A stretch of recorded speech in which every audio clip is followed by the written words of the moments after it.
Hi all. In this video you're going to learn the module 2. Under module 2 you have the following contents. The first one is production function, factors of production, law of diminishing returns, law of variable proportions, economies of scale, cost and revenue curves, and break-even point analysis.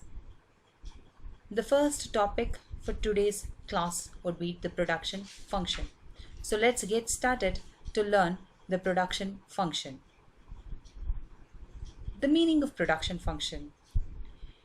The production function expresses a functional relationship between the quantities of inputs and outputs. It shows how and to what extent output changes with variations in inputs during a specific period of time. As an example, power and fuel, labor, land, raw materials, tools, machinery, anything which is inputted, which comes as output through the process called production function. So production function is a process which shows that what quantities of input is given and what quantity of output is brought out. So it is a functional relationship between the inputs and outputs. Now there is something called as algebraic expression of production function. What is this algebraic expression is? We are giving all the input in terms of algebraic expression, that means in the terms of alphabets. On the left hand side you can see that there is Q is a function of L, M, N, C, T. On the T you will see a bar which shows that the present time, that is given technology, or Q. Q here refers for the output. So output is a function of land, labor, capital, organization and technology. Here on the right hand side I have mentioned all the explanation. Q stands for output of a good per unit of time, L for labor, M for management or organization, N for land or natural resources, C for capital, and T for the given technology, and F refers to the functional relationship. Whenever you quote as an algebraic expression of production function, you are supposed to write the alphabet which resembles the output and input given. Here what is the output? Output is represented in the form of a Q is equal to F. Always write capital F, which shows the functional relationship. Within the brackets you write the units or the inputs given. The inputs are labor, land, capital and organization with the given technology can be written. So output is a function of these given inputs. How many inputs are there? 1, 2, 3, 4 and 5. Next, you have the types of production function. Production function can be categorized in two types. The first one is short run production function and the next one is long run production function. What is short run? Let's learn. The short run production function is a combination of fixed inputs. See, as I said that there are 4 inputs been given for any given output. What are the 4 inputs? Land, labor, capital and organization. But all those factors are not fixed inputs. Fixed inputs, the firm uses the particular combination of fixed inputs, and in the short run, production function is obtained in respect of that combination. That is called short run production function. Next comes long run production. In the long run production, all the variable inputs, or you can otherwise say all the inputs been given, that is all the 4 inputs been given, will become variable in nature, and so called fixed inputs will not be there. So all variable can be varied.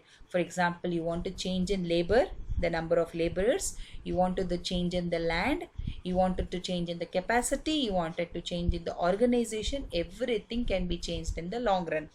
So whatever changes in the long run If you express with the inputs and output given, that's called long run production function. What will happen in the long run production function? All variables mentioned here will become variable factors.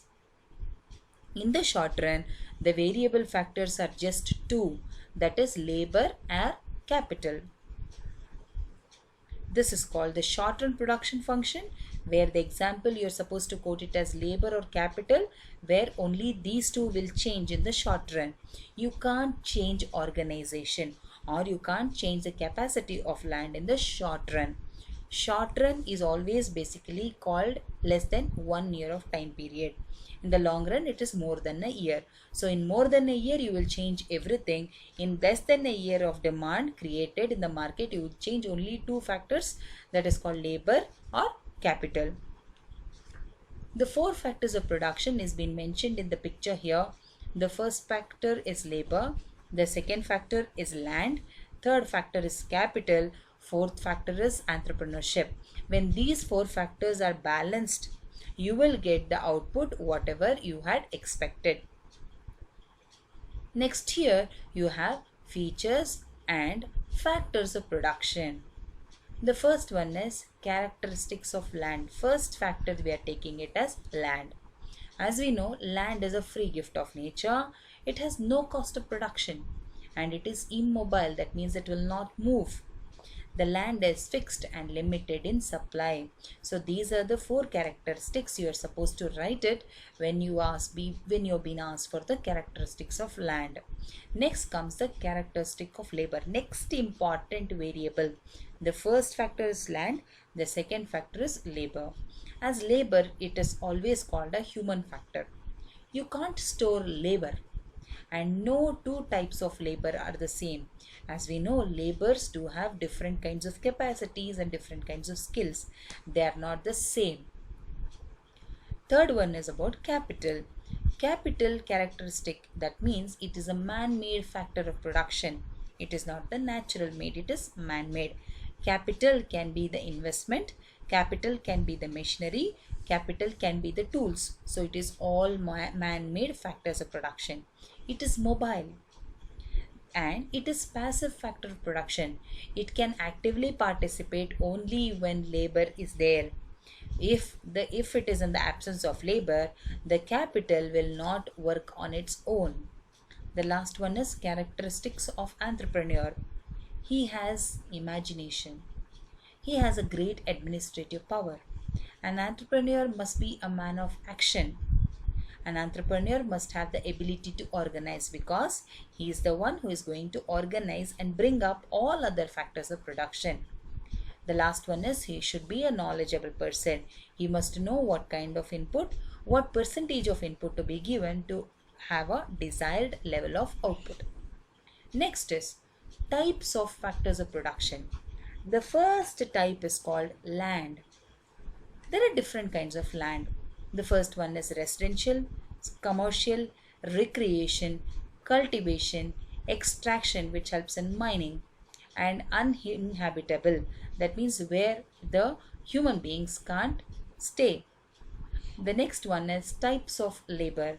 The first one is unskilled. That is completely they do not know any skills.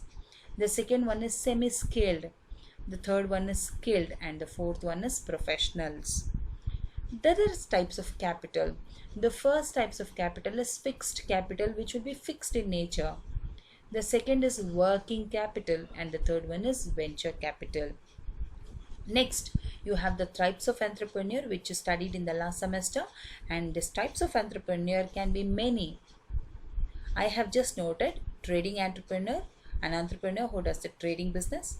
Manufacturing entrepreneur, an entrepreneur who takes up the manufacturing as his profession. Agricultural entrepreneur, technical entrepreneur, non-technical entrepreneur, men entrepreneur, women entrepreneur, and small scale entrepreneur. There are local entrepreneur, national entrepreneur, and international entrepreneurs too. But here we have mentioned only these kind. So in this slide you have learned the features and factors of production. That's the first one is land, labor, capital, and entrepreneur. You have studied all the characteristics of all four factors of production. The next is types of factors under the production function or under the factors of production. You have different types. This you studied in this slide. And thank you for patience listening.